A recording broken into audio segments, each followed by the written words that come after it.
Arranquemos directo al grano con una premisa que cambia las reglas del juego. Si realmente queremos entender el liderazgo de alto rendimiento hoy en día, tenemos que, literalmente meternos en la cabeza de las personas. Tenemos que diseccionar esa arquitectura neurocognitiva que rige cómo nos comportamos.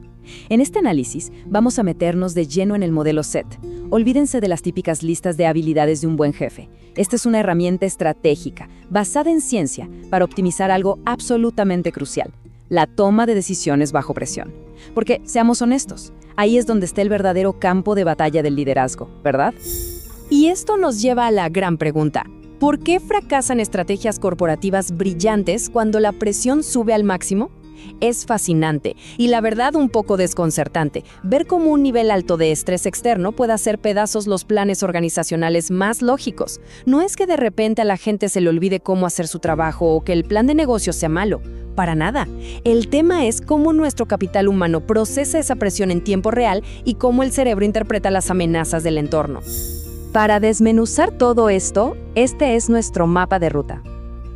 Primero, veremos el problema del liderazgo fragmentado. Segundo, la arquitectura del modelo SET. De ahí pasaremos a sus 3 pilares: significados, emociones y decisiones.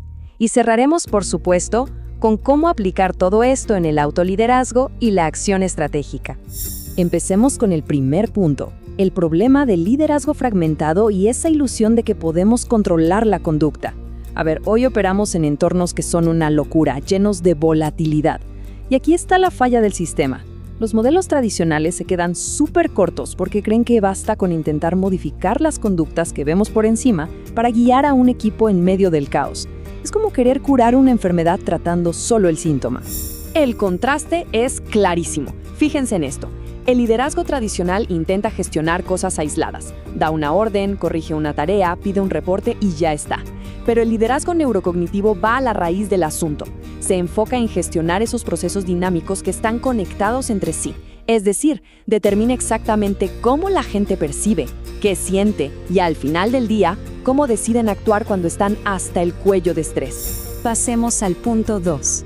La arquitectura neurocognitiva y cómo integramos al capital humano.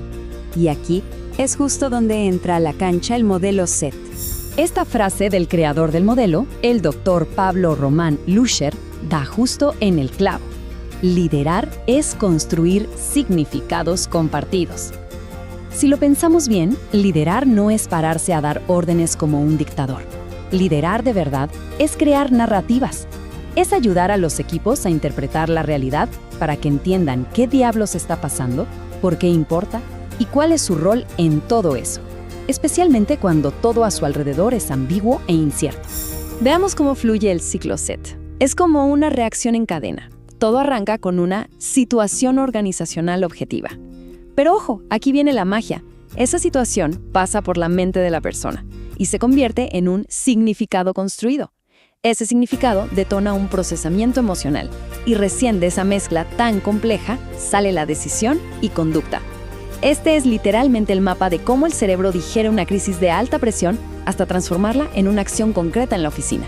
Y eso nos lleva al punto 3, los significados y cómo los construimos bajo presión. Lo que tenemos que grabarnos aquí es que los equipos jamás, pero jamás responden a los hechos objetivos tal cual son, sino a cómo los interpretan a través de sus propios filtros de la realidad. O sea, los significados son estas configuraciones neurocognitivas súper complejas. Se arman juntando la percepción, las emociones, la memoria y, obvio, nuestros queridos sesgos. Lo fascinante de esto es que mucho antes de que nos sentemos a hacer un análisis lógico y frío, el cerebro ya buscó en el archivo de experiencias pasadas y sesgos para armar una historia. Una historia que le dice qué tan alerta debe estar y cómo debe prepararse para actuar. Esta construcción de significado está profundamente anclada en la experiencia afectiva, que tiene 3 partes clave.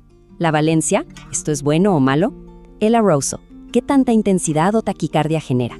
Y la dominancia, ¿sentimos que tenemos el control de la situación? Pensemos en un cambio de gerencia, por ejemplo.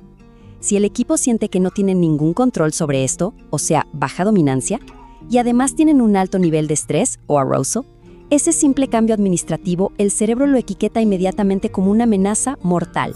Cuarta sección, emociones, regulación y procesamiento.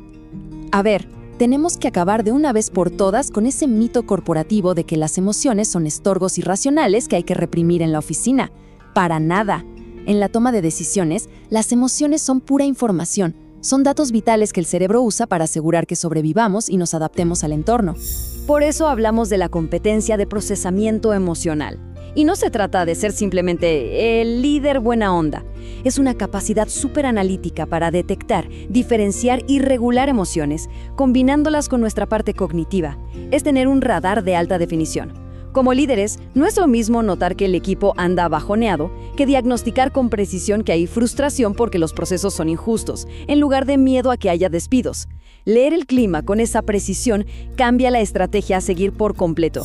Y para leer ese clima sin equivocarnos, usamos la teoría de la mente. Esta maravilla nos permite entender qué está pasando por la cabeza del otro, sin proyectar nuestra propia película. Un error clásico y catastrófico de liderazgo es malinterpretar el silencio en una reunión. Desde el ego uno piensa, están callados, entonces están de acuerdo. Pero no. Aplicando la teoría de la mente, nos damos cuenta de que ese silencio en realidad grita miedo a represalias, o simplemente significa que hay una confusión táctica brutal. Llegamos a la sección 5, la toma de decisiones. Aquí es donde toda esa maquinaria interna sale a la luz. Decidir bajo incertidumbre no es otra cosa que agarrar esos significados y emociones ya procesadas y transformarlas en una acción estratégica y lógica. Trabajar con alta presión requiere ser como un director de orquesta con nuestros procesos mentales. Necesitamos sí o sí flexibilidad cognitiva para cambiar el plan si hay nueva evidencia. Y metacognición, que básicamente es pensar sobre cómo estamos pensando en ese momento. Estas dos son innegociables para liderar en crisis. Y bueno, el autocuidado y el afrontamiento no son un lujo, son requisitos biológicos para no tomar decisiones pésimas por culpa del estrés, sumando resiliencia y planificación para no perder el norte. Y esto nos lleva al núcleo de este cambio de paradigma. Escuchen bien esto. No gestionamos personas como objetos de intervención. Gestionamos condiciones neurocognitivas y emocionales para que puedan pensar, vincularse y decidir mejor. ¡Qué frase tan potente!, ¿verdad? Nos dice que el trabajo de un líder no es andar controlando a la fuerza lo que la gente hace, sino convertirse en un arquitecto, alguien que diseña el entorno perfecto para que el cerebro del equipo funcione al máximo nivel de manera natural. Vamos a la última sección, autoliderazgo y acción estratégica. Aterricemos el modelo SET en el mundo real, en esos momentos de alto impacto como dar feedback duro o liderar una reestructuración masiva. El autoliderazgo pasa rapidísimo, en fracciones de segundo. En el segundo cero salta una amenaza, digamos un conflicto explosivo en una junta. A los 1.5 segundos, el líder que usa el modelo SET mete un freno de mano, crea un intervalo metacognitivo. Esa micropausa es nuestro escudo protector. Es el segundo donde regulamos la emoción y evitamos el sesgo. Gracias a eso, a los 3 segundos, lo que sale de nuestra boca es una respuesta inteligente y estratégica, y no una simple reacción impulsiva de la que nos vamos a arrepentir. Y miren cómo cambia el juego en las intervenciones de todos los días. Ante un cambio, el líder tradicional manda un correo con el nuevo manual. El líder SET se sienta a transformar los significados compartidos del equipo. A la hora de dar feedback, en vez de apuntar con el dedo y corregir un error técnico fríamente, el modelo SET busca facilitar el aprendizaje cuidando de no encender las defensas de la otra persona.